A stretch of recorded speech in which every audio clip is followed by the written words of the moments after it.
grand. Là. Ah oui, c'est bien comme à côté de... C'est vers Saint-Étienne. Oui, oui, c'est ça. ça. Ça, c'est bien gosse.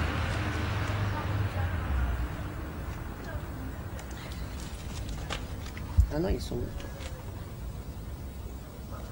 Alors, mais là, le livre regroupe, je crois, 80 champions. Donc, je trouve cette photo magnifique quand même. Quand on pense que les coureurs du Tour de France, on aura évité de monter l'Iseran et Galibier parce qu'il y avait de la neige, ben, il n'y a pas si longtemps encore, vous voyez, Oui. Jacques roulait dans un contre-la-montre sur la neige.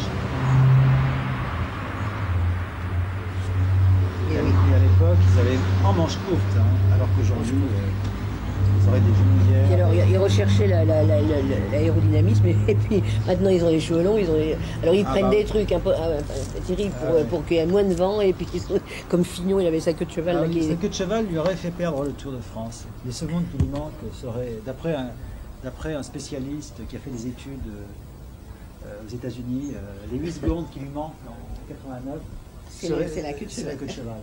Mais c'est vrai, c'est vraiment quelque chose de sérieux. Non, c'est un beau livre, ça n'avait pas vu.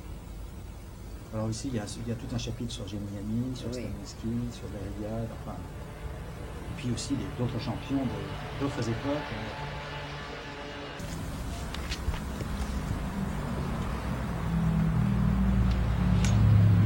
Oui, j'ai vu celui-là. Oui, bien sûr.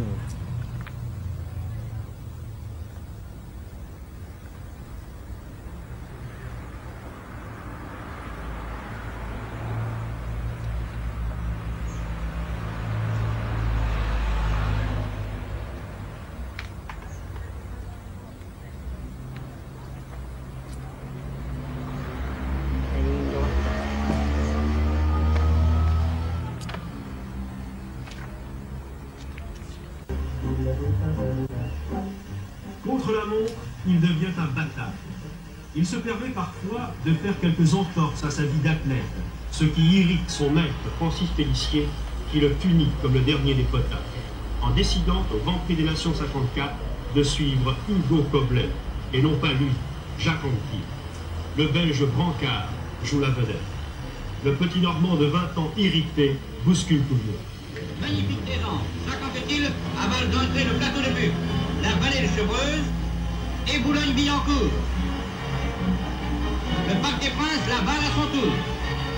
Et Jacques Anquetil, grand vainqueur, bat le record de l'épreuve à 39 km 898 de moyenne. Dans les champions, Louison Bobet vous agacez un petit peu. Vous n'aviez pas les mêmes méthodes pour les deux. Louison Bobet, quand je suis arrivé, était champion du monde en 54. J'étais même là au championnat du monde de Louison Bobet à Solingen, où je fais 4e de ces championnats du monde. Et puis tout nous opposait avec Louison Bobet. Louison Bobet, c'était un ascète, il faisait attention à son régime. Moi, je le faisais un petit peu moins. L'entraînement, je le faisais moins sérieusement que Louison Bobet. Enfin, tout nous opposait un peu. Cela dit, c'était un grand champion. Et puisqu'il a gagné le Tour de France, il était champion du monde. Et puis, n'oublions pas que c'était un adversaire. Bobet était en place. Il avait une trentaine d'années après toutes ses victoires dans le Tour de France, champion du monde. Il n'avait pas de cadeau à faire à des jeunes. Alors, évidemment, tout nous opposait un petit peu avec Louison Bobet. Donc, je voulais savoir à quelle occasion vous avez rencontré Jacques pour la première fois? Bah, vous savez, Jacques était... Moi, je l'ai connu, j'étais mariée au docteur Brûlard. Et Jacques venait chez mon mari pour se faire soigner avec ses amis de Paris-Normandie. Et j'ai connu Jacques depuis 1954. Je l'avais connu comme client, quoi, si vous voulez, mais médical. Et bon, bah, il a sympathisé avec mon mari, il est devenu plus intime. Moi, je ne l'aimais pas beaucoup parce qu'il me compliquait un peu la vie, parce qu'il arrivait à des heures impossibles pour se faire soigner. Moi, quand il y avait des gosses avec 42 fièvres, je prenais le rendez-vous et je me faisais disputer par André. Et lui, il fallait qu'on soit au garde à vous pour Monsieur Anquetil. Alors, je l'avais déjà un peu en grippe, mais je crois que c'est toujours comme ça que ça commence. Alors après, je l'ai rencontré à l'arrivée de Genlis. J'étais en vacances avec mes enfants sur la côte. Et mon mari dit à Jacques de passer nous dire bonjour avec Darrigade. Donc il passe nous voir à Villefranche. Et puis voilà, les enfants étaient très attachés à Jacques parce que il faisait des cadeaux gigantesques aux deux enfants. Et ils étaient très attachés à Jacques. Mon mari n'était pas très paternel. Donc Jacques les a pris et j'ai trouvé un lien familial qui était formidable avec Jacques. Alors ça s'est passé à l'époque... En 1957, Ah. à Genlis, en avril 1957. Et donc c'est quand même l'année où il gagne son premier Tour Voilà. de France. J'ai connu avant. Vous êtes pour quelque chose alors? Non, peut-être pas, mais je veux dire que je n'ai pas brisé cette année-là. Parce que là, par exemple, en 1957, donc vous le connaissez depuis peu de temps, et est-ce que vous êtes allé sur ce Tour de France Oui, qui était son premier Tour de France? je comprends, j'y étais, oui. La preuve, j'étais à Rouen quand il a gagné sa première étape à Rouen, du reste où on fera l'année prochaine le départ du Tour. Et je suis allé aussi à l'étape de repos dans les Alpes, je crois. Mais ça, c'était mal vu à l'époque. Ah, dans c'était le mal milieu. vu, c'était mal vu.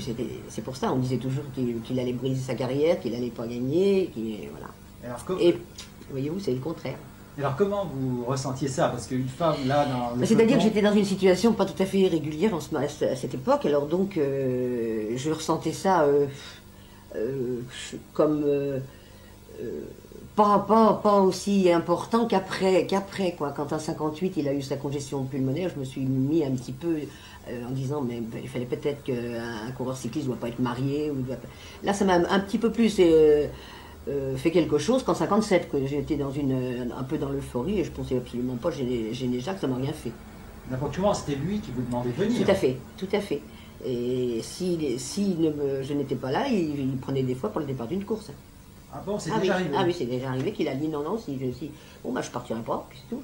Il l'a fait. Non, il l'a pas fait parce qu'il est parti quand même, parce que les gens lui ont dit bah Janine peut venir, mais enfin qu'elle vienne. C'est pour ça que j'ai eu quand même beaucoup de chance, parce que j'ai suivi toujours Jacques. Parce que comme il m'imposait partout, donc les organisateurs, bah, ils disaient rien et j'allais là-bas. Alors bon, est-ce que là vous étiez, donc, c'était une présence, mais qu'est-ce qu'il vous demandait? C'est-à-dire que c'était une présence, mais une présence où je lui apportais quand même pas mal de choses, parce que d'abord je conduisais, enfin je parle pas du Tour, parce que le Tour ils étaient pris en charge, donc j'allais quelques étapes quand il pouvait plus fermer sa valise, parce que quand Darrigan m'appelait en me disant viens pour changer le linge parce qu'il peut plus fermer sa valise, donc je venais dans le Tour, mais comme ça. Mais après il y avait les critériums, on courait tous les jours, donc je conduisais pendant qu'il dormait, je réservais les restaurants, je m'occupais du courrier, je faisais tout, sauf le massage, parce qu'il avait commencé à me dire que je pouvais très bien masser. Mais je me suis dit non, si je fais le massage, alors c'est plus la peine. Là, c'est quasiment un rôle de manager ou de directeur sportif. Oui, voilà, c'était comme ça, oui, c'était comme ça. Mais vous savez, une femme, si elle veut suivre, si c'est pour venir dans la voiture et de poser un poids à un coureur, c'est pas la peine. Donc moi je venais parce que justement j'aidais beaucoup. Je retenais les places pour tout le monde, je me rendais les restaurants, je lavais des fois même les chaussettes d'Arrigade, à Anglade, il m'amenait, comme j'étais la seule femme présente tous les jours, j'aidais aussi beaucoup les gens, c'est pour ça que les coureurs, mes amis sont très gentils avec moi et qui ne m'ont pas abandonné. Alors, comment c'était reçu à l'époque par les directeurs sportifs officiels de Jacques? Il l'acceptait facilement?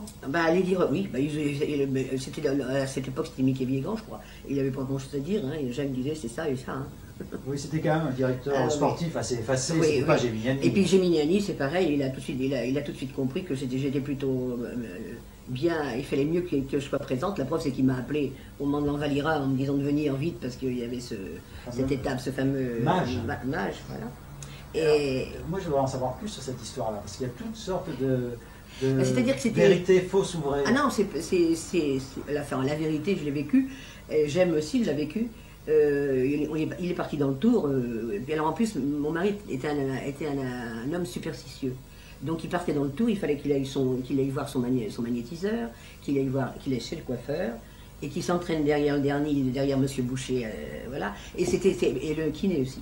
Donc s'il n'avait pas ces 4 choses-là avant le départ d'une course importante comme les Nations, comme le Tour de France ou comme Paris-Nice, il partait en mauvaise condition. Et là, il partait en mauvaise condition parce qu'il avait réuni tout ça et il avait ce fameux mage il avait lu dans un journal qui est la 14e étape, il aurait un accident et il tomberait une chute mortelle ou une chute mortelle.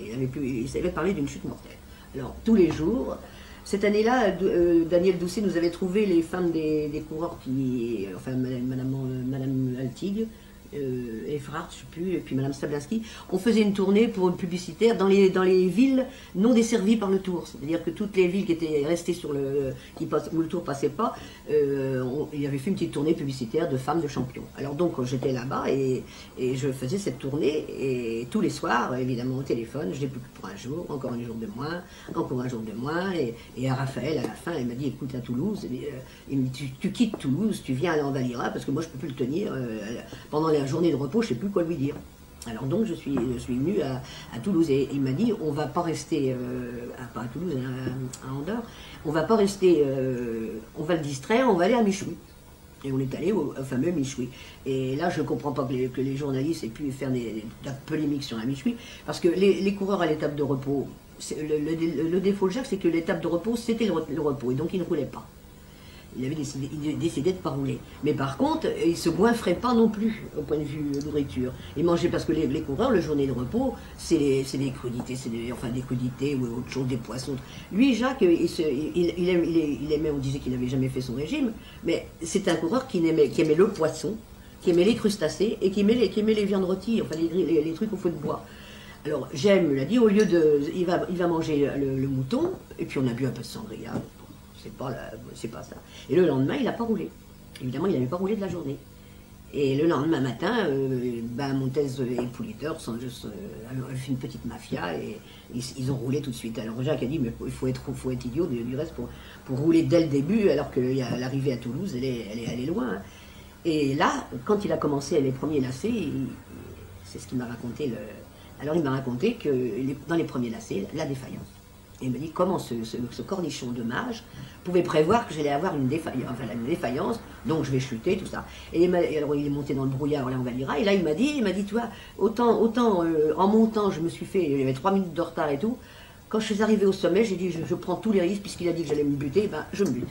Et là, il a pris tous les virages, et je le sentais, parce que à l'au-poste, j'attendais, et j'avais Lévitan qui disait, oh, un virage, on voit rien, Jacques, ah non, il est sorti. Vous parlez que c'est agréable pour les femmes. Et le soir, le soir c'était fini, dégagé, le moral revenu.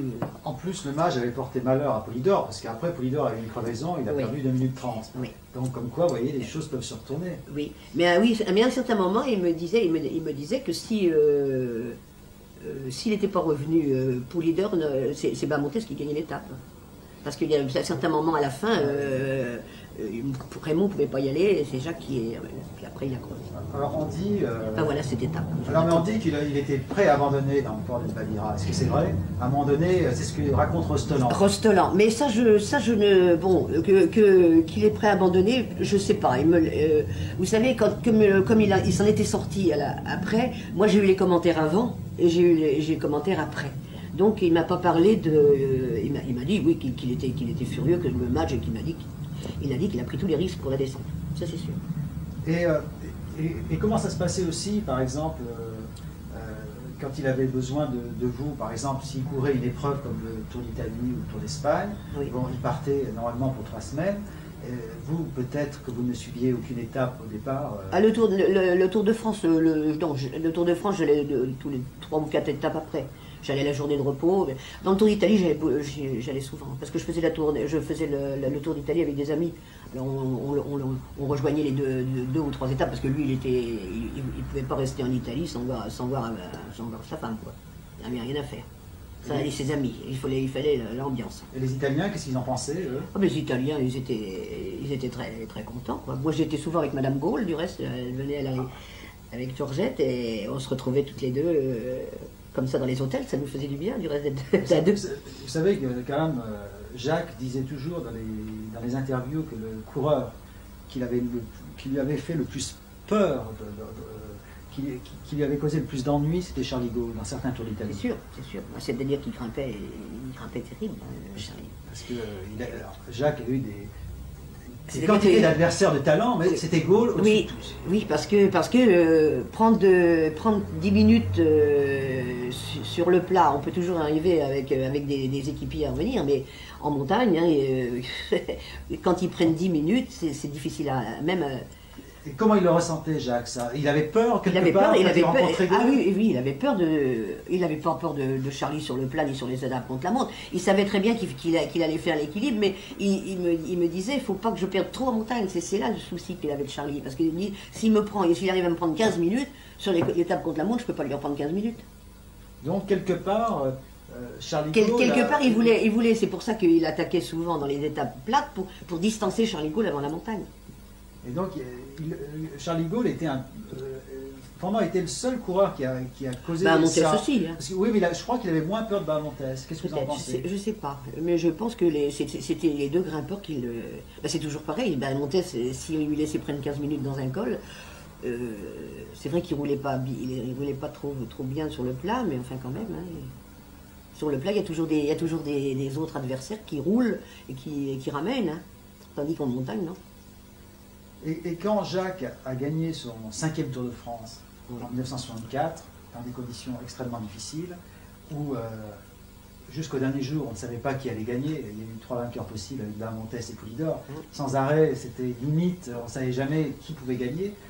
Bon, il en est sorti vainqueur, il a pulvérisé le record avec 5 victoires dans le Tour de France, et ce qu'il a dit tout de suite, bon c'est fini, là, l'année prochaine je ne fais pas le Tour, il faut que je me repose. Non, il n'a pas dit ça, mais enfin, je crois qu'il aurait eu envie d'en gagner un autre tour. Mais le tour, ça a été Lucien qui était devant. Ah ben, oui, en 66. Voilà. Oui. Mais je crois il prenait le départ du tour de 66 pour le gagner, je pense. Mais comme il y a eu l'étape piège où Lucien avait pris beaucoup d'avance, comme c'était son équipier, puis en plus il n'aurait pas gagné parce qu'il a eu dans Chamonix, après Chamonix un genre de, je sais pas ce qu'il a eu, oui, non, un truc, le lendemain il était mieux, il a eu un truc de bronchite parce que c'était son point faible, hein, il avait déjà fait une congestion pulmonaire en 58. Et vous, par exemple, quand il a gagné son 5e tour, est-ce que vous l'avez conseillé en lui disant, bon, ça serait bien de ne pas faire le tour l'année prochaine et puis... Non, alors autant j'étais pour les corvées, si vous voulez, mais il gérait son plan de course et ses affaires de course tout seul. Moi, je n'avais pas influencé en disant tu fais celle-là, tu fais pas celle-là, tu fais pas les 6 jours. Non, ça il n'était pas question. Même avec les femmes de coureurs, je me suis toujours bien entendue, c'est parce que je lui ai dit, moi... si votre mari ou n'importe quoi dans une course, il y a un petit problème entre les deux maris, nous, c'est comme ça, hein, nous, on s'en mêle pas. Oui, mais enfin, vous aviez quand même une influence, parce qu'en 1962, donc c'était un peu le début de la collaboration entre Jacques et son nouveau directeur sportif, Gemignani. Donc je sais qu'il y a eu des problèmes au Tour d'Espagne, qui a été gagné par Odialti, qui était l'équipier de Jacques. Oui. Et puis après, donc Jacques s'est mis en froid avec Gemignani. Un petit peu, oui. Et il a failli ne pas faire le Tour de France, et je sais, moi, que s'il a fait le Tour de France, c'est grâce à vous, parce que avec Gemignani, vous avez tout on a toujours sympathisé avec Raphaël et on a toujours été complices. Vous avez rattrapé le coup. On a rattrapé le coup, oui. Parce que autrement, Jacques avait dit, il était parti pour ne pas faire le Tour. Oui, il était contrarié de ce Tour d'Espagne et bon, en plus, il avait quand il a abandonné le Tour d'Espagne, on avait dit déjà là qu'il avait un cancer. Ça, je savais parce que, oui, on avait dit, on avait vu un docteur, il a été pendant 3 jours dans le Tour d'Espagne, où il avait 42 fièvres quand il arrivait de l'étape, et son soigneur lui faisait tomber la fièvre le lendemain à 37,8 ou quelque chose comme ça pour qu'il prenne le départ. Il a résisté 3 jours. Et ça s'est passé un peu bizarrement, c'est que le 4e jour, enfin, il n'en pouvait plus. C'est là où j'ai dit, on la laisse tomber. Là, j'étais un petit peu laisse tomber et tout ça. Et il disait qu'il ne pouvait pas. Puis il a entendu des équipiers qui faisaient le compte en disant si Altig va gagner, nanana. Alors ça ne lui a pas plu. Il a dit puis, comme il était vraiment malade, et il s'est retapé. Le docteur de famille de Rouen m'avait dit attention, il ne faut plus qu'il court. Je ne sais pas ce qu'il a. On ne savait pas ce qu'il avait. Alors le docteur et son magnétiseur, M. Noyès, qu'il en a sorti, alors le docteur, il est parti au Dauphiné, il y a Evrard et Anna Hertz, c'était ses équipiers, qui lui dit mais qu'est-ce que tu viens faire là, il dit écoute, si je ne fais pas le Dauphiné, je ne peux pas faire le tour. Alors il est quand même allé au Dauphiné faire le tour, et puis ça a recollé avec Gemignani, et c'est parti. Oui, alors en 62, donc, il s'est rétabli de façon très rapide, parce qu'entre le Tour d'Espagne où il était au plus mal, Oui. il a pu faire le Tour de France. Il a fait le Dauphiné où il a terminé dans les 30e, quelque chose comme ça, quoi. Et puis le Tour de France. Le Tour de France qu'il a terminé de façon royale, Ouais. dans un contre-la-montre à Lyon, qui était avec où il a gagné avec des écarts incroyables. Enfin, incroyables pas pour lui, Oui. mais dans le cadre d'un Tour de France, souvent avec les jours, enfin, quand on a 3 semaines de course, c'est pas comme un Grand Prix des Nations. Non. C'est différent.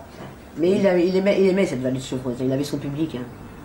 Ah ben ça, Il avait son public, parce qu'on dit, bon, on parlait évidemment il y avait des poulies mais dans la vallée de Chevreuse, il y avait des Antilles. bah, n'importe comment. Incroyable, incroyable, parce qu'il me disait, j'ai même pas la peine besoin d'être renseigné, je sais au visage, quand je passe, parce qu'il regardait, il était toujours dans une position aérodynamique, et il me disait, je sens les gens, je sais quand je suis en avance et quand je suis en retard. Mais là, il n'était jamais en retard. Non. Et c'est jamais Il arrivé. aimait quand même partir le dernier, quand même. Il est invaincu dans les nations. Ouais. Et Poulidor, en fait, est arrivé un peu vers la fin. Jacques a gagné la plupart de ses victoires dans les années 50 dans les nations. Après, il a laissé la place aux autres. Et s'il l'avait couru 3 ou 4 fois de plus, je pense qu'il aurait gagné 3 ou 4 fois de plus. Enfin, il a déjà 9 fois, c'est pas mal. 9 fois en 9 participations. Et en améliorant le record. Hein. À chaque fois. Alors, oui. Et pour lui, la préparation du Grand Prix des Nations, ça commençait combien de temps à l'avance? Parce qu'il ça commençait, là, il préparait très sérieusement. On dit qu'il faisait pas son métier. Mais vous demanderez à Merckx ce qu'il pense du métier, parce qu'il disait que Jacques faisait son métier. Parce que quand il dit une classique, il s'en fichait. C'était une journée, une course d'un jour, il y avait trop d'aléatoires, et il disait non, il y a trop de chance là-dedans. Il avait perdu un Paris-Roubaix en crevant. Alors il me disait, tu vois, on se prépare, même un championnat du monde, c'est vraiment une course d'un jour, c'est pas mon truc. Donc il préparait les classiques d'une façon tout à fait un petit peu olé-olé. Mais quand il préparait une course contre la montre, il faisait son métier, attention. Alors, il s'y prenait à peu près combien de temps à l'avance? Bah, ça, il roulait derrière Dernier, hein, et parce que moi je l'entraînais, parce que il roulait toujours derrière ma petite voiture pour l'entraînement, parce qu'il aimait pas s'entraîner comme Stablinski par exemple, qui partait le matin puis qui rentrait le soir, qui faisait tant d'heures de selle. Lui non, il faisait 40 de moyenne et il faisait 120 km, donc ça faisait 3 heures. 40 de moyenne, il pouvait les faire que derrière une voiture, enfin derrière avoir un peu d'abri pour les faire très vite. Il s'entraînait très vite, donc il roulait toujours. Mais pour préparer ses nations, par exemple, ça ne suffisait pas. Il faisait du dernier derrière M. Boucher. Et deux fois par semaine, oui, il mettait facilement un mois pour se préparer. J'imagine que dans les nations, il y avait une confiance inébranlable.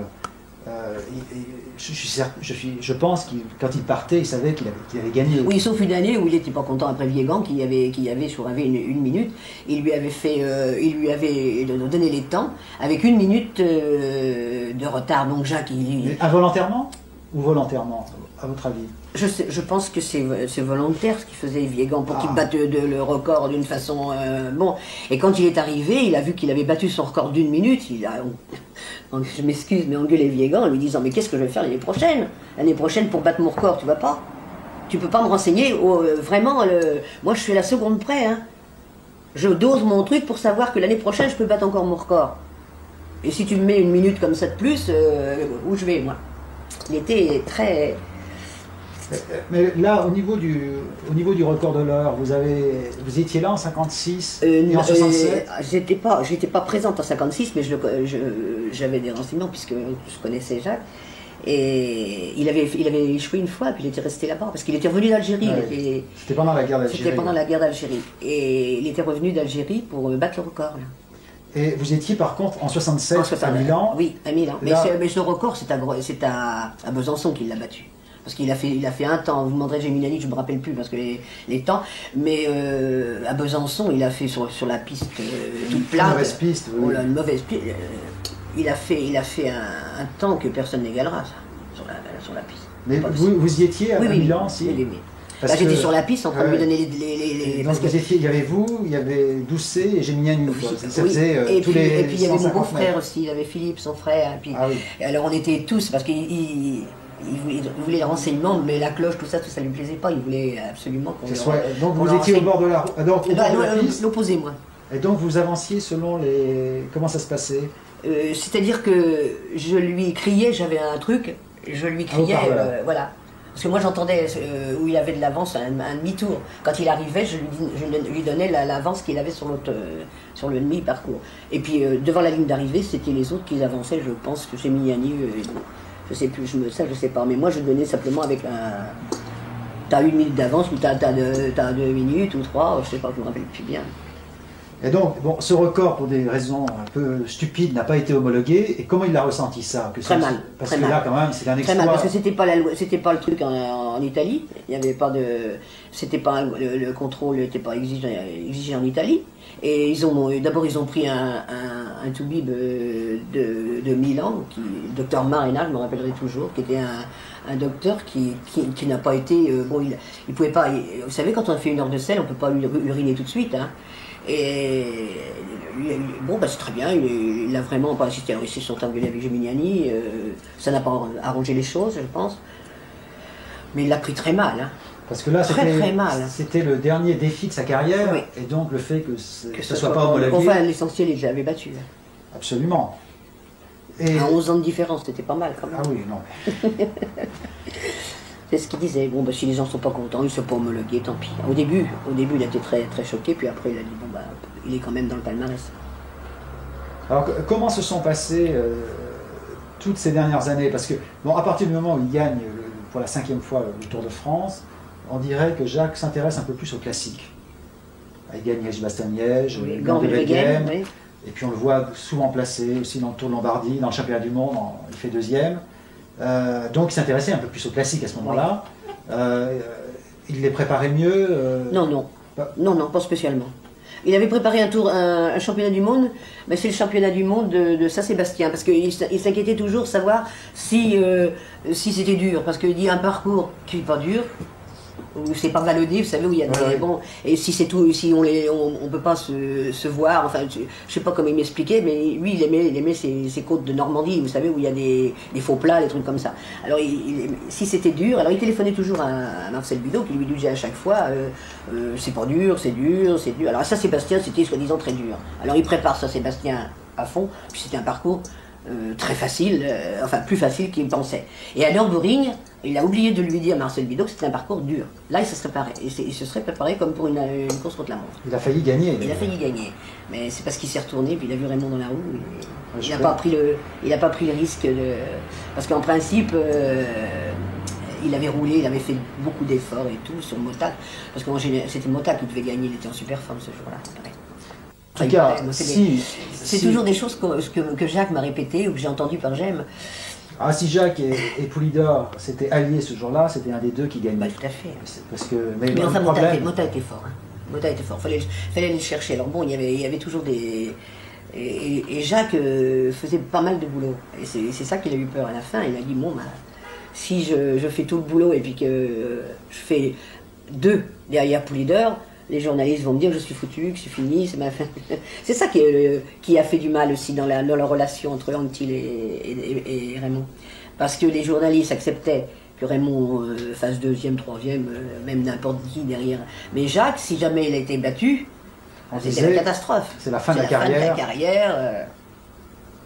Alors, lui, Jacques, bon, cette rivalité avec Poulidor, elle est venue comme ça presque subrepticement, parce qu'au début, il a eu une grande rivalité, d'abord avec Bobet et puis Rivière. Oui. Puis après, Poulidor est arrivé comme ça un peu sur la pointe des pieds, on pourrait dire, il n'était pas annoncé, c'était pas un grand amateur.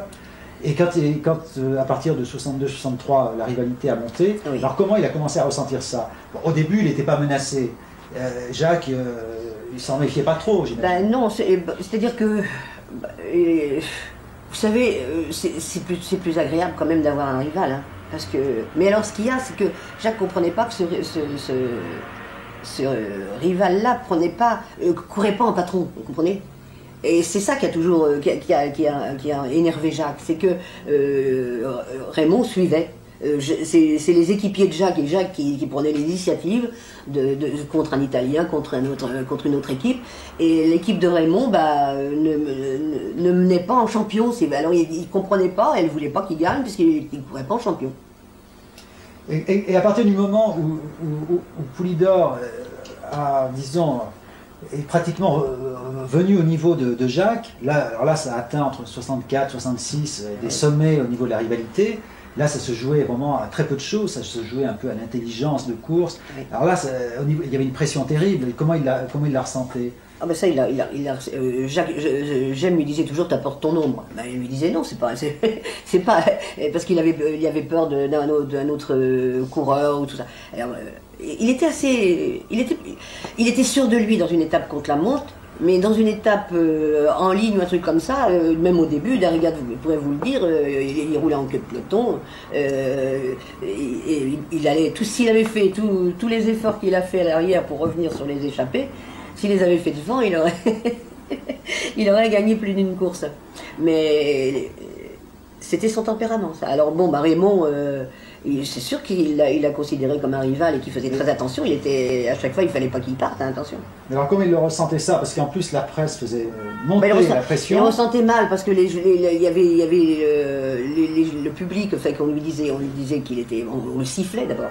On l'a sifflé à son tour, son fameux tour qu'il a gagné en 1962. Et où il a appelé son bateau sifflé, du reste, en arrivant. Non, c'est formidable. Il a appelé son bateau.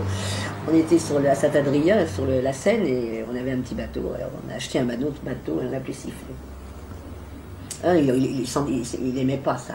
Du reste, il le dit après, quand il a arrêté de courir et qu'il était directeur sportif de Raymond et que tous les gens lui donnaient beaucoup de sympathie, il dit j'ai retrouvé ce public et ça me fait beaucoup de joie parce qu'il a été vraiment offusqué et malheureux que le public le sifflait. Mais vous savez, c'est ce qu'on dit aussi dans un parc, quand il y a 20 000 personnes, s'il y a 5 000 qui sifflent, on les entend. Oui. Hein? Alors peut-être qu'il y en avait 15 000 qui se taisaient. Ah non, mais je crois, enfin le problème c'est que c'est la presse qui a tout monté ça. Donc la presse, elle avait besoin pour vendre du papier de créer des rivalités. Et puis en plus, la presse, par exemple, il disait que Raymond c'était le paysan, que quand il gagnait, il achetait une vache. Il n'a pas un lopin de terre, il a des appartements. Et Jacques, au contraire, c'était lui le fermier, le cutéreux. Et alors, les journalistes ont on lui disait que c'était le dandy et que Raymond était le... Bon, c'était faux. Alors, tout ça, ça le heurtait. Tout ça, ça le heurtait. Ça le montait contre Raymond. Mais, je dirais que c'était presque une certaine presse, parce que je dirais vraiment ce qu'on appelle les bons journalistes, ils savaient faire la part des choses. Comme je parle de Chani, par exemple. Et puis, pas seulement, enfin... Blondin, et puis... qu'est-ce qu'il y avait encore? Il y avait... Maurice Vidal, tout ça. Oui, il y avait aussi... René Dunant, tout ça, de France, pareil. Maurice Vidal, il y avait... Enfin, disons, Marchand.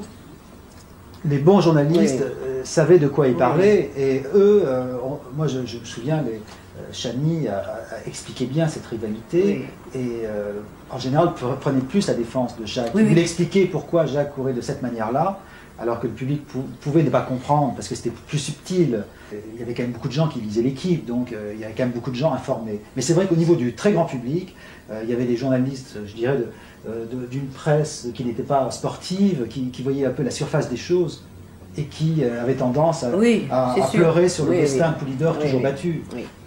Puis il y avait une chose, c'est que Jacques se plaignait jamais, on n'entendait jamais dire j'ai perdu une course à cause de ça.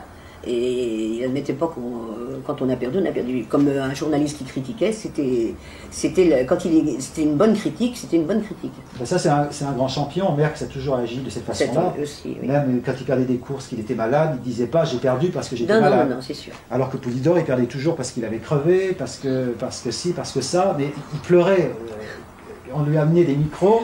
Non, mais c'était sa façon d'être en même temps. Sûr. Je ne pense pas que c'était volontaire, mais c'était sa manière d'être. Et il se plaignait toujours. Et donc, on répercutait ça dans les médias. Et on disait, oh, pauvre Poulidor. Donc, j'imagine que Jacques, et des fois, ça devait l'énerver. Ça l'énervait. Ça l'énervait énormément, ça. Et donc, et en contre-coup, c'est Raymond Poulidor qui en subissait les conséquences. Parce que dans la course, on lui disait, j'imagine que dans la course, on ne devait pas lui faire de cadeau. Parce que la façon dont tout ça a été répercuté dans les médias... c'est sûr. Oui. Mais Jacques avait toujours une équipe assez forte, il avait des bons équipiers. Jacques aimait avoir une bonne équipe. Et pour faire un champion, il faut avoir aussi des bons équipiers. Il ne faut pas hésiter à être généreux avec ses équipiers. Là, vous avez tout dit, parce qu'il ne suffit pas d'avoir des bons équipiers, il faut être généreux avec eux. Ben oui. Parce que Il fallait gagner de l'argent pour que les équipes. On a beau dire, hein, surtout dans cette époque-là. Hein, cette époque-là, c'était pas comme maintenant. Donc il fallait que les équipiers se fassent leur beurre dans le Tour de France pour gagner des étapes, et en même temps pour ramener les maillots jaunes. Hein. Alors, Polydor, c'est pas qu'il avait des mauvais équipiers, Non, il est très bon, mais ils étaient pas motivés. Ils n'étaient pas sûrs peut-être de leur chef. Ils les voyaient, je sais pas. Tandis que les équipiers de Jacques, ils étaient sûrs de Jacques, sauf au Tour d'Espagne. Et là, c'était un peu les débuts d'une équipe qui se constituait. En plus, il était malade. Mais Jacques a toujours su s'entourer de très bons coureurs, et notamment de très forts rouleurs. Oui. Comme Altig, Stablinski, Novak, le colosse de la Mure. Rostelan, oui. Il y avait des Bouvin dans l'équipe de France aussi, des bons. Forestier, c'était un bon. Oui. C'est ce que je pense maintenant quand il y avait un championnat de France, il y avait une quinzaine qui pouvaient gagner le championnat de France. Maintenant, quand Raymond courait encore, c'était Raymond qui pouvait être champion de France. Hein. Alors, comment se sont passées, je dirais, les 3-4 dernières années de compétition comment il voyait ça, lui? C'est-à-dire qu'il y a eu ce fameux Bordeaux-Paris que Gem a mis sur pied pour rendre sympathique Jacques au point de vue public. Et bon, alors ça n'a pas été facile non plus de lui faire... c'est-à-dire que ça s'est passé que Gem lui fait un défi, et il lui dit mais t'es fou quoi, quand même, terminer Dauphiné puis prendre le départ de Bordeaux-Paris, il y avait le mystère 20, il y avait tout ça, il a mis tout en œuvre, mais avant il me dit alors qu'est-ce que t'en penses? Je dis écoute, il est pas prêt, hein. Il me dit bon travaille-le un peu au corps, hein. Alors moi on parlait et puis je dis dis donc il est fou Raphaël, hein. Je dis tu vas pas te crever quand même en fin de carrière comme ça, tu vas. Et puis c'est un truc idiot ça, tu vas pas pouvoir gagner les deux, c'est pas possible. Alors elle me dit comment je pourrais si je pourrais le faire, enfin c'est quand même j'ai téléphoné à HM, je dis ça y est, tu peux y aller. Et on dit qu'il a failli abandonner dans la nuit de Paris. Oui, il avait un début d'angine aussi, parce que c'était vraiment quitté le Dauphiné, puis en plus il est tombé sur Raymond qui était en super forme et qui lui a pas fait de cadeau dans l'école. Hein. Puis le but c'était de gagner les deux. Hein. C'est toujours gagner le premier, parce que si vous ne gagnez pas le premier, c'était pas la peine d'aller faire le second. Alors il a le souci d'être 8 jours sur les vélos dans les montagnes, la neige et tout. Et puis s'envoler pour reprendre le départ à 11h du soir. Il m'a téléphoné à 11h du soir, il m'a dit il est fou, je viens de gagner le Dauphiné à l'arraché. Je commence un début d'angine et il me dit Raphaël, tant pis, j'abandonne cette nuit, alors tu restes à la maison et tu t'attends le coup de téléphone toute la nuit. Enfin. Alors on a attendu tous les flashs, puis ça venait pas. Et puis à la fin, j'ai dit bon, faut que j'aille au Parc des Princes quoi. Et c'est là qu'on vous voit au Parc des Princes avec la femme de François Mahé. Et Madame Stablinski aussi. Vous ne la voyez pas sur la photo, mais elle est aussi là. Parce que François Mahé, qui ce jour-là a fait aussi une grande course. Oui, et puis Stablinski, et puis Tommy, c'est Simpson aussi. Oui. Je pense que si Stablinski n'avait pas été là, ça aurait été c'est-à-dire difficile. Que Raphaël avait demandé à Jean de le faire, le Bordeaux-Paris, parce que justement, avec ce défi, il avait besoin de gens pour être près de Jacques. Quoi.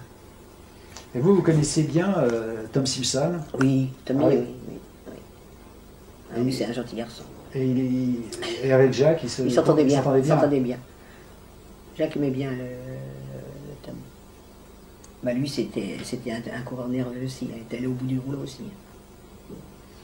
C'est ce qu'on dit, c'est-à-dire que en 67, là, il était avant l'étape du Mont Ventoux déjà complètement à plat. C'est-à-dire que vous savez, c'était le moment où les choses, les médicaments ont changé, qu'on ne pouvait plus prendre des trucs.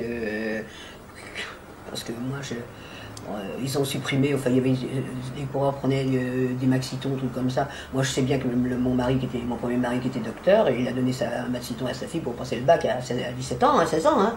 Donc c'était des médicaments, il ne fallait pas les abuser, c'est sûr, mais c'était... Alors quand ils ont commencé à prendre des trucs qui endormaient, pour pas que ça se voit, et on on endormait le mal et on allait au bout du hurlo, on se faisait péter le cœur. Et c'est ce que Jacques n'a pas voulu. Il aimait mieux prendre des choses sous contrôle médical. Jacques, il avait été courageux parce que pendant l'été 67, il avait fait des déclarations dans France Dimanche. C'est-à-dire que l'article était bien. L'article était bien, mais c'était le titre qui n'était pas bien. Oui, je me suis dopé. Parce que quand vous lisiez l'article, c'était très bien ce qu'il disait. Mais oui, je me suis dopé. Et là, ça lui a coûté cher parce qu'il a été suspendu, interdit de championnat du monde. Oui. Et c'est là qu'après, il a tenté le record de l'heure et qu'il a battu. Oui. Donc, puis il a fait les fins de saison, les courses contre la mort, le Grand Prix des Nations. Oui. Alors quand il faisait, donc il se préparait spécialement pour le Grand Prix des Nations. Après, donc, ça lui permettait de faire le Grand Prix de Lugano. Mais enfin, ça a été supprimé, le Lugano. Et Genève aussi, parce qu'il gagnait trop. Il gagnait tout le temps. Alors, un jour, on l'a gagné pour... je me rappellerai, on était à Genève. Et... Le gars vient, l'organisateur, et puis Jacques dit, bon, ben, l'année prochaine, je signe mon contrat. Il dit, non, tu gagnes de trop, non. Alors Jacques lui dit, ben, si je fais 2, ah ben, si tu fais 2, je signe tout de suite. Et il a signé son contrat pour l'année suivante, en disant, il faut que je sois battu. Et bon, il a dit à Baldini, Ercole, si tu veux gagner, tu peux y aller, hein, parce que... Mais il me dit, j'ai même pas, j'avais plus de morale, j'avais rien à faire. Il n'a même pas pu faire 2e, il a fait 3e. C'était le nerveux du champion, quoi, ça. Et il me dit, j'ai même pas pu faire 2e, j'aurais voulu faire 2e parce que j'étais battu par... mais voilà. Et ben après, le Genève a été supprimé.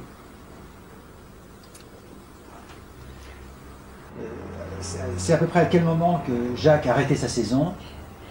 Ben, il a arrêté sa saison parce que, vous savez, après ces tours, c'est le critérium qui le portait jusqu'au septembre. Il y avait le championnat du monde. Après, il y avait encore des critériums. Et après, il s'en allait sur la piste. Alors, il faisait des France-Italie, surtout quand il y avait le Veldiv, il y avait les 6 jours de Paris. Mais après, il y a eu les 6 jours de Gand, d'Anvers, les courses sur piste en Belgique. Donc, il terminait fin novembre. Fin novembre, c'était la fin. Il arrêtait fin novembre.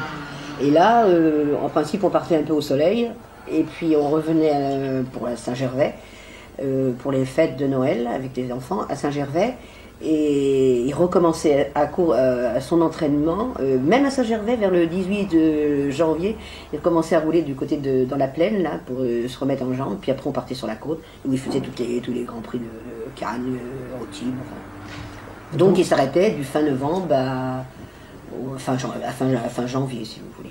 Et lui, il ne trouvait pas trop difficile de reprendre après l'arrêt aussi long? 2 mois. Et c'était pas trop difficile de reprendre le vélo? C'est-à-dire que, vous savez, bon, il coupait facilement un mois, hein, mais entre deux, il roulait quand même un petit peu sur piste quand on allait en Guadeloupe ou en Martinique ou bien en Nouvelle-Calédonie. Il roulait sur piste, donc il perdait pas encore. Il s'arrêtait vraiment, c'était au sport d'hiver pour les fêtes de Noël, que ça s'arrêtait un mois. Et lui, il prenait pas trop de poids pendant l'hiver parce que c'est quand même le problème de beaucoup de coureurs. C'est-à-dire qu'il en avait pris surtout sa première année quand il était en Algérie. Quand il est arrivé à Paris-Nice, il avait beaucoup de poids. Mais après, il faisait assez attention. Hein. Puis il perdait facile, Jacques, hein, attention. Mais quand il roulait, il perdait facilement de 3-4 kilos. Là, ce que vous dites, ça va un peu à l'encontre de ce qu'on dit de Jacques, qu'il aimait les meilleurs restaurants, qu'il aimait le bon vin. Il aimait pas le bon vin, il buvait du vin blanc, il buvait un petit peu de vin blanc, il buvait le champagne, ça c'est sûr. Mais quand il préparait des courses importantes, il faisait comme tout le monde. Hein, bon, il avait un petit peu ce côté taquin, c'est-à-dire que quand, par exemple, moi je fumais dans ce temps-là, et quand les journalistes arrivaient à l'étape de repos, par exemple dans le Tour, il me piquait ma cigarette pour fumer devant les journalistes, quoi. Et il fumait pas, il était là, comme ça. Mais c'était pour narguer. Il voulait toujours donner une image du mec qui faisait rien, qui faisait et ça lui a fait tort dans le public parce qu'on s'imaginait pas qu'il souffrait sur un vélo comme les autres.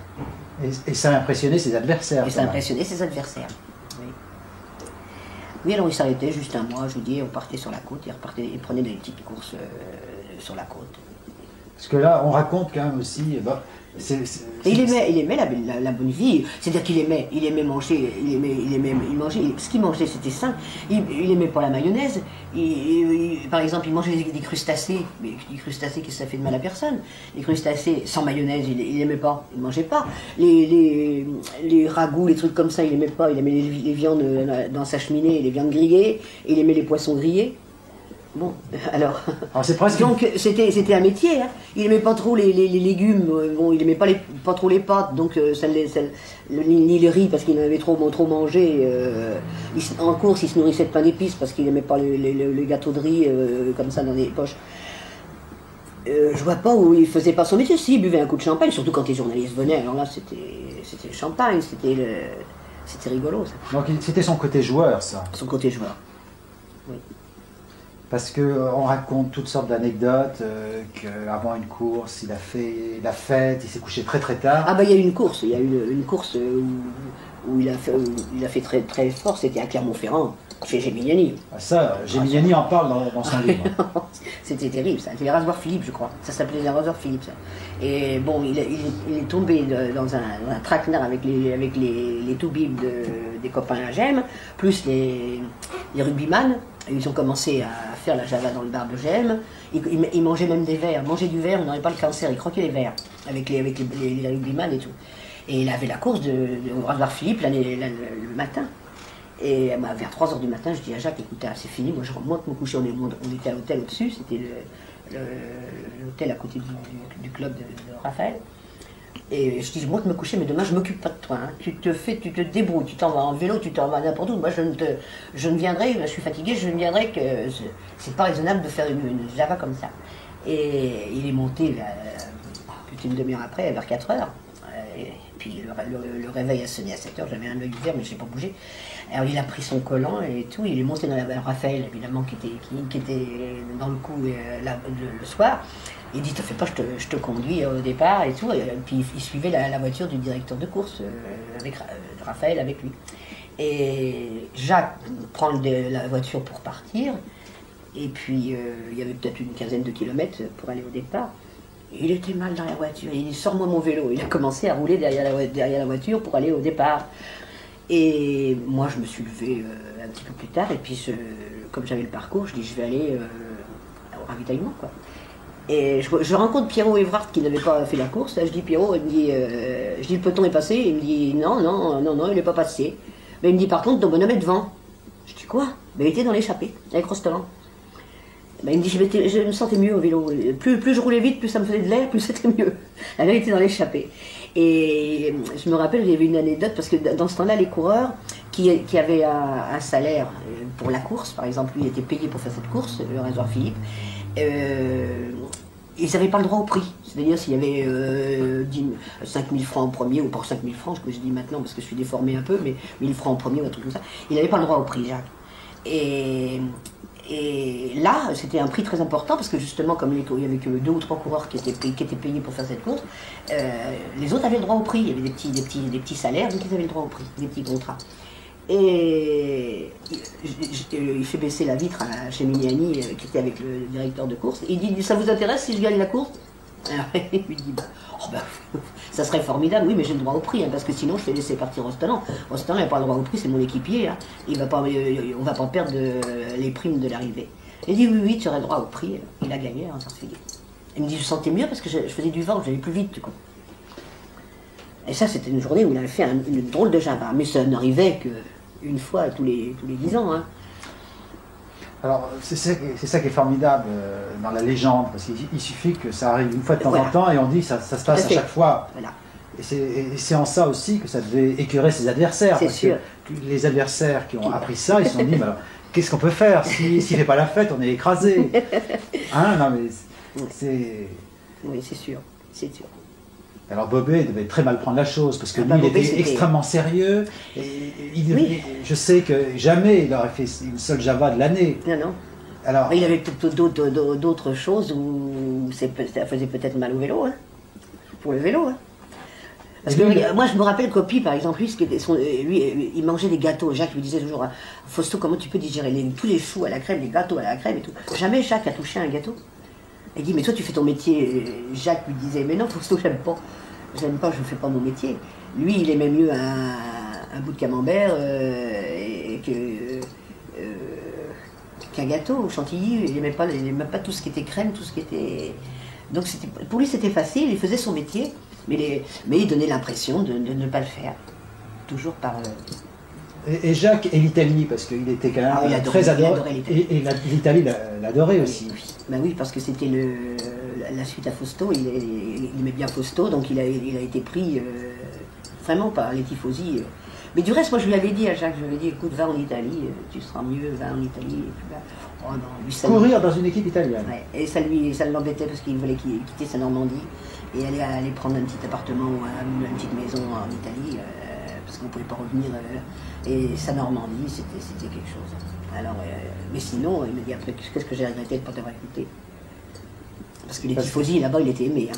Oui, parce que l'Italie a toujours été le refuge de beaucoup de champions, comme Merckx, Van Looy, etc. Et souvent, ces gens-là disaient que... J'ai vu des arrivées en Italie où Jacques était obligé de prendre son vélo et de le mettre comme ça. Pour pouvoir passer, les gens l'embrassaient de partout et tout. À Saint-Daniel-di-Friuli, je me rappelle, et j'étais derrière, je suivais, parce que moi, j'avais le... Je sais plus ce que j'avais, et je suivais Jacques qui avait son vélo comme ça, et d'un coup, il y a un bonhomme qui arrive et il l'embrasse sur la bouche. Et j'éclate de rire, il se retourne furieux en me disant, ça aurait été une fille, tu n'aurais pas accepté. Mais c'était quelque chose d'affolant, les tifosi. Quand puis alors en plus, ils étaient pour la gagne, hein, pour ceux qui gagnaient. Ils aimaient leur leader. Hein. Alors, mais là, ils étaient peut-être moins contents quand Jacques gagnait le Tour d'Italie. Ah, bah ça, oui, là, ils mettaient des oranges, là.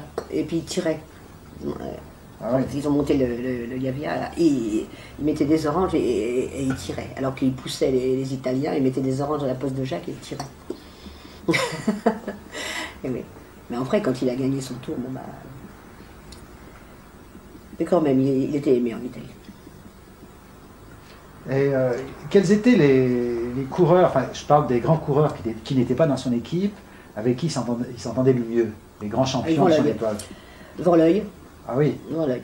Avec Eric Van Looy, Van Steenbergen, oui, bah, c'était plus vieux, Van Steenbergen, mais surtout avec Van Looy. Van Looy, Rudi Altig évidemment était dans son équipe. Non, oui. Il y avait Baldini, s'entendait très bien avec Baldini, Gimondi, Adorni, tout ça allait très bien. Mais vous alliez chez ces champions, par exemple, chez Van Looy, chez Motta, chez Van Looy, chez Altig, chez Baldini. Alors, par exemple, si Jacques courait une épreuve en Belgique... On allait chez eux. On se revoyait ou simplement manger chez eux? On mangeait. Bah, ça dépendait. Par exemple, chez Motta, on est allé manger. Chez Baldini, on a mangé couché. Ça dépendait comment... Chez Van Looy aussi, on a été à son manège, on a mangé plusieurs fois avec lui. Non, on s'entendait très bien. Et j'imagine que quand ils se retrouvaient ensemble, ils ne parlaient plus de vélo à ce moment-là. Ils parlaient de tout, peut-être, de toutes sortes de choses. Oui, ils parlaient pas de vélo du tout. Du reste, à la maison, on ne parlait pas de vélo. Hein. Et Jacques me disait toujours, je ne comprends pas les gens qui... Mais quand on vieillit, après on parlait plus de vélo quand il arrêtait de courir. Mais du reste, il ne voulait même pas une photo de coureur dans sa maison. Pas de coureur, pas de photo de lui en coureur, il voulait rien, il voulait pas de photo. Mais il n'y avait pas des dessins de Pélos? Ah bah je les ai là, oui, les dessins de Pélos là, j'en ai quelques-uns là, oui. Ça il acceptait, hein, parce que ça lui amusait. Mais il voulait pas se voir en course, tout ça. Ouais.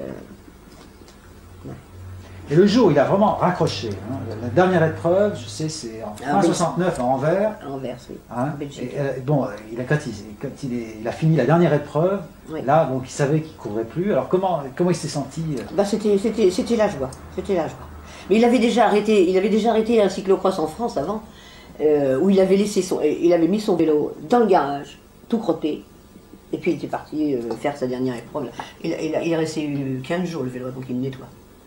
Il était saturé de vélo. On dit ça durait depuis 52. Hein. Alors 52 à 69, pour rester quand même au top niveau. C'est trop. Du reste, il me disait toujours, on disait que Jacques aimait pas le vélo. Il l'a aimé tant qu'il était pas professionnel. Il a beaucoup aimé le vélo tant qu'il n'était pas professionnel. Dès qu'il a été professionnel et payé, il a fait ça comme un métier. C'est un peu logique. Et c'est ça. aussi que peut-être le public pouvait lui reprocher. Peut-être. Mais il n'aurait pas fait la carrière qu'il a fait s'il avait couru quand même en dépit du bon sens, quoi.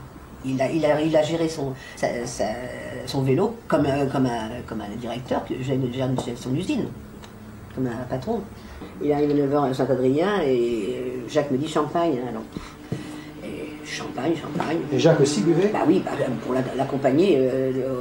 Alors il me dit bah, amène le champagne et hop, le petit déjeuner, champagne, un petit peu de petit machin. Et à ce moment-là arrive Robert Chapal qui venait faire un reportage avec la télévision en même temps. Et il y avait René Dunant pour François. Et il discute avec René, champagne. Bon, aussitôt les autres arrivent pour faire le... On voudrait faire une photo avec ton bateau. Bon, il met un gros, parce que c'était en plein hiver, en avant. Il met l'anorak, un gros anorak, et il prend son bateau. Et alors les journalistes, il y avait un petit ponton, alors la télévision demande à Jacques de faire des tours, des retours, des tours. Et à un moment donné, mais mettez-vous un peu plus, il leur crie, mettez-vous sur le bord. Et Jacques se met sur le bord, éjecté du bateau. Heureusement, je ne l'ai pas vu. Éjecté du bateau, et le bateau continue à tourner. Et le ponton, on le voit, il y a une photo où on le voit, il ressort de l'eau. Heureusement que l'hélice n'a pas coupé la tête. Il ressort de l'eau, parce que le bateau après a été échoué, mais il a fait quand même un tour. Et comme il a été éjecté, si l'hélice se passe bon. Et on voit le mec qui fait la photo avant de tendre la main. On le voit arriver au ponton, gros, parce que l'anorak est dégonflé, vous savez. Alors on le voit sortir de l'eau. J'ai vu la photo, j'ai pas vu, parce que moi j'aurais été folle, je sais pas ce que j'aurais fait, moi. Et à ce moment-là, il revient, il a une crise de nerfs, il revient à la maison. Je dis, qu'est-ce qui t'arrive? J'étais en train de téléphoner, je dis, qu'est-ce qui t'arrive? Il me dit, je suis tombé à l'eau. C'est pas vrai. Je regarde ses chaussures, il avait une marron et une noire. Il était parti tellement vite pour chercher René Dunant, avec le champagne dedans. Et alors là, ça m'a coupé les jambes. Et puis alors là, il s'est mis à pleurer, il a eu une belle crise de nerfs. Parce qu'il a eu très peur. Bah, c'était un reportage, télévision. Ah ouais. Alors après, on a fêté ça quand même. Après, on a invité tout le monde à reboire un petit coup. Alors, Chapat a eu droit à son verre. Hein. Oui. Chapat, je crois, il restait à manger. Enfin. Alors, il repartait pas. Alors, en général, quand c'était des gens qu'on connaissait comme Chani, comme Chapat, comme René Dunant, il invitait à manger. Pierre Chani venait souvent. Oui, Pierre, mais on partait en vacances ensemble. Ah oui. On a été à l'île Maurice ensemble, on est allé à la Martinique ensemble. Et Antoine Blondin venait aussi? Oui, Antoine Blondin, mais il venait à la maison, mais moins souvent quand même, parce que c'était pas du tout. Mais on le voyait à Paris, quoi. Mais Pierre Chani, c'était un très bon ami. C'est une figure qui a disparu. C'est... Oui. On avait fêté son 50e tour de France. Oui, c'est ça. Puis nous, c'était vraiment... Et puis c'était un journaliste qui avait une éthique, c'est-à-dire que quand il voulait dire... Enfin, il y a beaucoup de journalistes qui pensent des choses, mais qui n'osent pas l'écrire. Lui, s'il pensait une chose, il l'écrivait. Et s'il pensait que tel coureur faisait une erreur en allant signer dans une autre équipe, par exemple, il le lisait noir sur blanc. Oui, tout à fait. Alors qu'il y en a tellement aujourd'hui, c'est la loi du silence. Il y avait deux petits trucs avec Jacques. Il avait eu une histoire avec Jacques, c'est qu'un jour, autour d'Italie, je sais plus, ça a duré 3 mois. 3 mois où ils ne se sont pas dit bonjour. Jacques me dit non, je ne te parle plus. Je ne parle pas à Chani. Je ne parle pas à Chani. Je dis, d'habitude, il ne critique jamais aucun article, tout ça. Je dis, mais qu'est-ce qui t'a fait, Pierre? Non, il a écrit un article où il a menti. J'aime pas les gens qui mentent. Et, bon, je ne fais pas tellement attention. Il voit Pierre, il passe devant, il dit pas bonjour. Pierre me dit, qu'est-ce qu'il attend? Je sais pas. Alors, bon, je n'ai pas fait attention que... J'ai posé la question. Quand j'ai revu une deuxième fois Jacques, il passait à côté une semaine après ou 2 semaines après, il passait toujours sans dire bonjour à Pierre. Pierre me dit, bah dis donc, il faudrait bien quand même savoir qu'est-ce qu'il a. Alors, je lui ai posé la question. Alors, je lui ai dit, mais qu'est-ce que tu as contre Pierre? Je lui ai dit, mais tu dis toujours... La prof qu'il avait fait une réflexion à sa mère un jour, qui lui avait un article de Chani qui lui avait pas plu, et mamie, elle dit à Jacques, mais tu reçois un mec comme ça chez toi, il a dit du mal de toi. Maman, c'est un critique. Tu te mêles pas de ça, c'est un critique, il a le droit d'écrire ce qu'il veut. Du moment que c'est ce qu'il pense, il a le droit d'écrire ce qu'il pense. Pierre rentre, puis il mange à table, il mangeait à table avec nous. Et là, il disait plus bonjour, alors je lui ai dit, mais qu'est-ce que t'as? Mais il me dit, il écrit des choses qui m'intéressent pas, il a menti. Je dis, mais quoi? Il a dit que je mangeais des moules à la crème alors que c'était des moules marinières. Parce que Pierre avait vu le soigneur de Jacques, parce que Rivière battait les records, et nous on était partis à la mer avec la famille, lui mangeait des boules, et tout ça. Et alors, comme le soigneur disait, mais Jacques est un petit peu déboussolé en ce moment, et il a l'air de plus vouloir, il fait pas mal son métier, mais lui un petit article, alors il avait mis, pendant que Rivière bat des records, Jacques Anquetil mange des moules à la crème. Et c'était des moules marinières. Voilà. Ça, C'était Jacques. ah, c'est... Et il y a une autre, alors Pierre m'avait dit, ton mari, il a le don de te foutre dans la merde et te dire, il faut que tu lui dises merci pour si tu l'en sors. Il faut que il te dit merci. Il m'a dit, il avait tourné ce truc, il a le don de te foutre dans la merde, il faut que tu lui dises merci. Ça c'était Pierre, j'avais trouvé ça beau, parce que c'était vraiment Jacques. Alors, il y a une chose que je voulais savoir, parce qu'on sait que Coppi, sans arrêt, repoussait sa retraite, à chaque fois il rempilait, et l'année de sa mort, il devait encore courir, même officiellement sa dernière saison. Merckx, quand il a arrêté, il a failli reprendre l'entraînement quelques mois après. Alors, est-ce que Jacques, le jour où il a arrêté... Plus jamais fait le vélo. Il n'en a jamais été question, on ne lui a pas refait une proposition qui pouvait être très intéressante. Si, mais non, rien. Il avait décidé de terminer en 69, c'était fini. Donc un peu comme Bernard Hinault qui avait décidé à l'avance, plusieurs années à l'avance, j'arrête à tel moment. Et il a même plus fait de vélo du tout. Hein. Mais Jacques, en définitive, il a roulé plus longtemps qu'il ne le pensait. Il avait dit qu'il s'arrêterait un peu plus tôt quand même. Je me souviens, au début des années 60, il avait dit oui, je vais arrêter. Oui, il avait dit qu'il arrêterait, il ferait encore 2 ou 3 années et qu'il arrêterait, oui. Oui, c'est vrai. Et en définitive, il en a fait plus. Après, il a dit non, ça sera... Et pourquoi? Parce qu'il s'est prenait au jeu du vélo. Enfin, il aimait quand même le vélo, parce que quand on dit qu'il n'aime pas le vélo... Bon, c'est-à-dire que pour le faire comme il faisait, il faut l'aimer quand même un peu, le vélo. Mais je veux dire que c'est pas qu'il aimait pas le vélo, mais il le faisait son vélo comme un professionnel, quoi, comme un métier. Et alors dès l'instant que vous faites ça comme un métier, vous aimez votre métier, mais des fois vous êtes lassé, quoi. Et lui il était lassé, il était au bout du rouleau pour il en avait assez de faire des vélos. Et puis en plus il était pris par sa ferme parce que c'est un terrien et Fernand Choisel quand il roulait avec lui il lui disait toujours mais regarde, il regardait en vélo, il me dit il est tout le temps en train de regarder les terres, le blé, l'avoine qui pousse. Il me dit quand il roule il est tout le temps il en avait marre, il voulait rester dans ses terres. Il y a une chose qui a surpris aussi les gens, c'est que je sais qu'il y a beaucoup de gens qui croyaient que du jour où il arrêterait la compétition, on ne le verrait plus dans le milieu cycliste. Alors qu'il a travaillé pour Europe 1, pour l'équipe, et puis après pour la télévision. Et puis il a été directeur de course, directeur de l'équipe de France au championnat du monde. En fait, il était très présent dans les années qui ont suivi. Parce que, je vais vous dire franchement, c'est que la ferme, c'était pas un truc apportable, ça apportait rien, et puis il bouffait de l'argent tous les jours, tous les ans. Parce que fermier, c'est bien gentil, parce que lui, il faisait vraiment, c'était pas le gentleman farmer, hein, il avait 2 ouvriers, mais il était au boulot. Et il fallait vivre comme... il fallait pas continuer le train de vie, c'est-à-dire inviter le monde, des amis et tout ça. Il voulait vivre encore comme et la ferme, ça coûtait cher, quoi.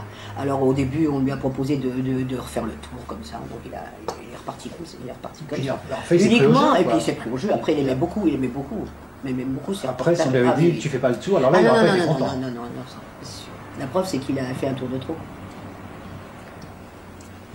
Oui, parce que moi j'ai appris sa maladie, j'étais juste avant le Tour de France, j'étais en Italie et ça a été annoncé publiquement la première fois dans la presse italienne, avant que ça soit annoncé dans la presse française, son cancer. Oui. Et donc il l'a annoncé peut-être une semaine ou 10 jours après en France. Donc ça a d'abord été annoncé en Italie. Et lui il avait l'air, je me souviens très bien de ce qu'il avait dit dans la presse italienne, qu'il était complètement optimiste, qu'il s'était toujours battu dans sa vie, qu'il s'était battu contre les plus grands coureurs, qu'il se battrait contre le cancer, pour lui rien n'était changé, qu'il allait suivre le Tour de France et qu'il serait opéré après, et tout. Moi mon idée c'était qu'il bluffait encore. Comme il a bluffé Poulidor pendant 10 ans. Il bluffait là. Il savait qu'il était perdu. Avant le Tour 87. Je pense.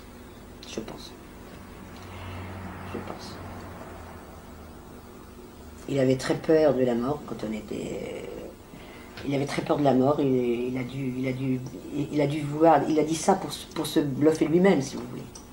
Mais dans son fond intérieur, je pense qu'il savait que c'est pas fini. Et il savait qu'il était malade depuis longtemps à ce moment-là, parce que... Bah, c'est-à-dire qu'il avait, oui, il venait, il me disait qu'il avait, il se plaignait alors que c'était pas son genre de se plaigner, puis il avait grossi, il avait, je sais pas, il était pas dans son... Et il se plaignait. D'habitude, c'était marche ou crève, la devise d'Anquetil, même avec moi. Hein, c'était marche ou crève, tu conduis. Même. J'ai vu être malade au volant, mais ça fait rien, je conduisais, il fallait continuer. Hein. Et c'était toujours sa devise. Et là, le fait de se plaindre comme ça, on aurait peut-être dû...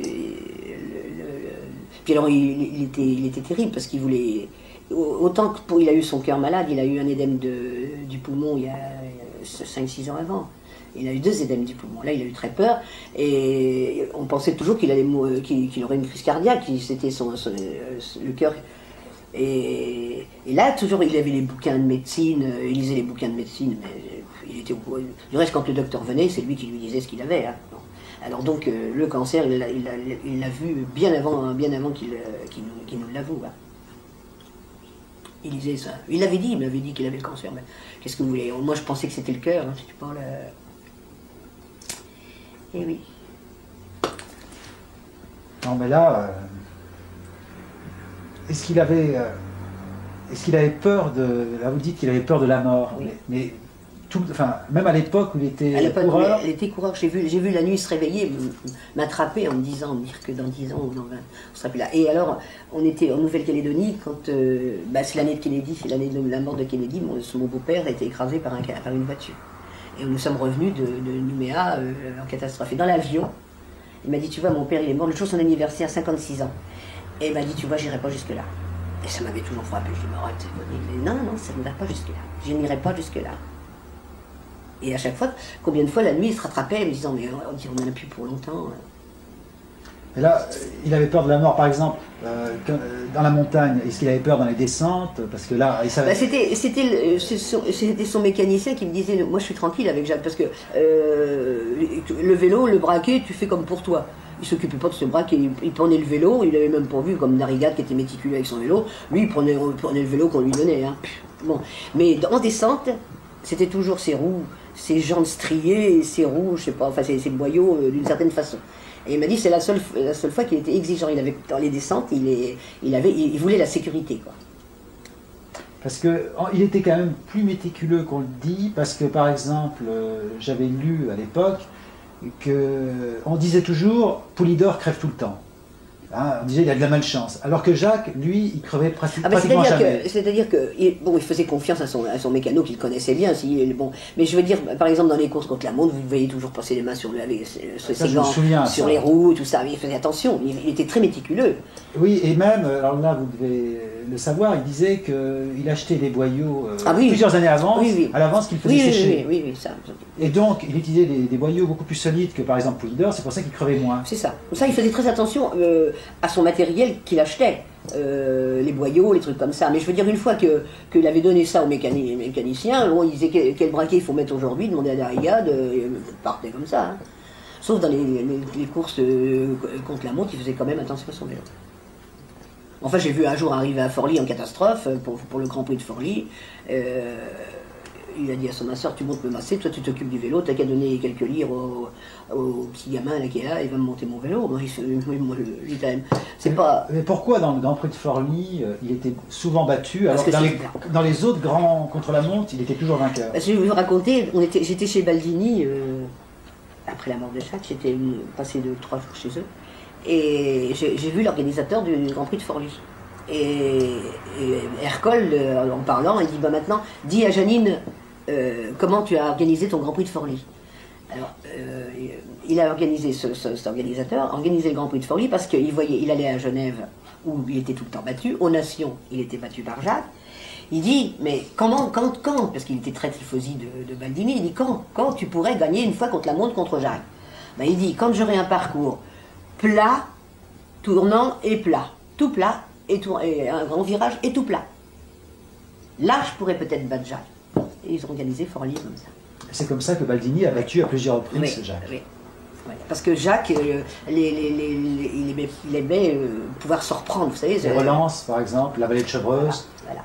Et un parcours tout plat, comme ça, c'est un effort tout le temps, à la même allure, ça va pas.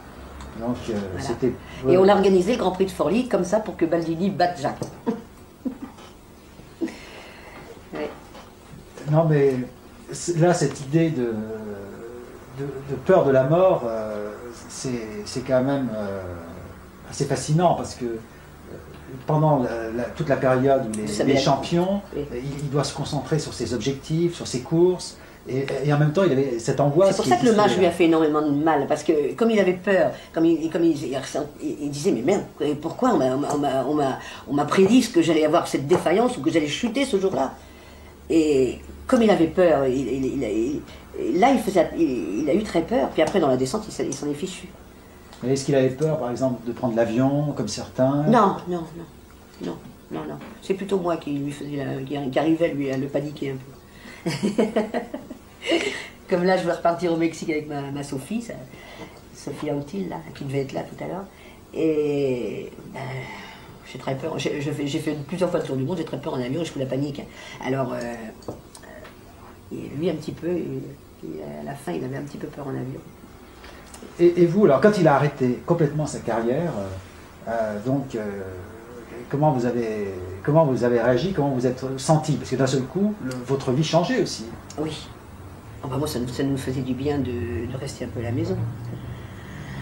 Parce que, bon, c'est une grande famille, mais alors c'est-à-dire que quand on s'est organisé, que les week-ends, j'avais Jourdain avec sa femme, j'avais Mouchereau avec sa femme, j'avais des amis,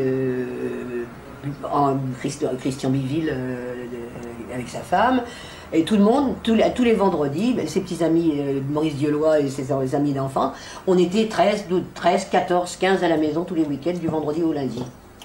Et qu'est-ce qu'il pensait de Jean Jourdain comme coureur? Parce qu'il a été très bon comme amateur, puis après il a eu des problèmes. Jacques, il l'estimait beaucoup. Oui, il aimait bien, oui. Donc, parce qu'il est passé un peu à côté d'une grande carrière. Bah oui, c'est sûr. Parce qu'on avait dit c'est le successeur de Jacques. Oui. Mais Jean, il a été un petit peu... c'est-à-dire que avec Jacques, il aimait bien, mais enfin je veux dire que c'est pas... Mais il venait toujours à la maison après que c'était... Mais je veux dire qu'il m'a pas tellement parlé de Jourdain. Et Jacques, il avait aussi, sauf erreur, il avait un neveu qui s'appelait Marcel Bidot, qui était champion du monde du contre-la-montre par équipe. Voilà. Et on dit à chaque fois, il disait que si on cherche un champion du monde à la maison, c'est mon cousin. C'était le cousin. C'était cousin Germain. Et lui, il a arrêté assez rapidement sa carrière. Ah oui, il a arrêté. Il n'était pas... il était pas... Il voulait pas passer professionnel? Non, il n'avait pas la santé, je pense. Il n'avait pas la santé, je pense, pour faire une carrière. Mais il roulait bien quand même. Il y a son frère aussi qui a fait du vélo, mais c'était pareil, ça s'est arrêté assez rapidement. Puis vous savez, quand on a un élément dans une famille, c'est pas évident que le fils ou le frère peut faire exactement pareil. Alors je pense qu'ils ont fait du vélo parce qu'ils ont vu Jacques comme ça, puis ils ont arrêté. Quoi. Et il y en avait après le 15 août, ça remettait ça jusqu'au 30 septembre. Non, parce que là, ça devait être extrêmement fatigant. On arrêtait juste pour les championnats du monde et on repartait le lendemain. Hein. Le lendemain, il y avait Châteaulin. Le lendemain, comme Critérium. Comme maintenant. Oui, comme maintenant. Le lendemain, alors si le championnat du monde était loin, il fallait être le matin à Châteaulin, l'après-midi, au début de l'après-midi. Parce que là, c'était extrêmement fatigant, parce que souvent, il y avait des centaines de kilomètres entre deux critériums. Oui. Mais il y avait plus que ça, parce que un jour, il courait en Belgique avec Valsenbergen, et le lendemain, il courait à côté de Vichy. Et le critérium s'est terminé à 9h du soir, sur les pavés, là. C'était derrière dernier. Et on passait à Valenciennes chez les gens. Là, on prenait les valises. Elle était dans le hall du château. Là. Ah ouais. Alors ce qui est rigolo, c'est une photo. C'est une photo. Hein. C'est pas une peinture. C'est fait sur une photo. Ah. C'est pas sur photo. Et on a l'impression qu'il regarde sans arrêt. N'importe quel endroit où on se met, il nous fixe. Alors je lui parle de temps en temps. Voilà. Le tableau est peut-être un peu grand pour l'appartement, mais enfin. Je trouve qu'il est bien placé là. Et oui.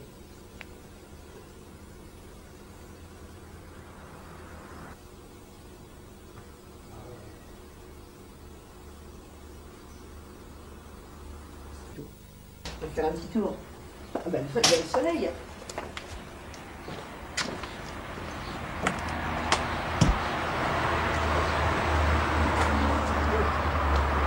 Le temps se remet, je pense. C'était inespéré parce que Eh oui. Non, mais je suis bien tranquille là. c'est un temps pour Jacques, parce que je sais qu'il aimait Le la soleil, chaleur. ah oui, il aimait la chaleur. La pluie, pas du tout. Hein. Comme Indurain aujourd'hui. Pas du tout. C'est oui, il C'est détestait la pluie. C'est ce que De Gaulle lui avait dit là, quand il a vu la Légion d'honneur. Il avait oublié de lui signaler. Il me dit vous avez gagné telle chose, Tour de France, les nations, tout ça. Et Jacques lui a dit oui. Et puis il dit bah, vous oubliez le Tour d'Espagne et vous avez abandonné parce qu'il y a eu la pluie aussi à telle étape dans le Tour vous avez abandonné. Il était très au courant de la situation. De Gaulle était un personnage absolument étonnant. Jacques l'aimait beaucoup. Et en plus il était un petit liste. Et je sais que quand le ministre des Sports avait proposé la liste du mérite national simplement, et il n'y avait pas mis Anquetil. Voilà. Et là, il a dit, mais comment Anquetil, il n'est pas sur la liste? Alors, il a dit, ministre, mais vous ne pensez pas, il y a doping, le doping ne connaît pas. Et il dit, mais vous savez, il fait chanter la Marseillaise à l'étranger, c'est un professionnel. Mais là, je vous parlais des amateurs, mais ça ne fait rien, c'est un professionnel, il fait la Marseillaise chante aussi. Et vous me mettez Anquetil, et puis vous revenez, vous me mettez en tête, Anquetil. Puis quand il est revenu, il a dit, bon, bah, c'est pas le mérite, c'est la Légion d'honneur. Et j'ai su ça par un ami qui connaissait le pape, qui faisait un peu qui était en Espagne, qui était un ami intime de et puis le président du Canada aussi, Johnson, qui était mort après. Et c'est eux qui m'avaient dit qu'on était antilistes. Voilà. Je crois qu'il y avait beaucoup de gens qui étaient enquêtistes.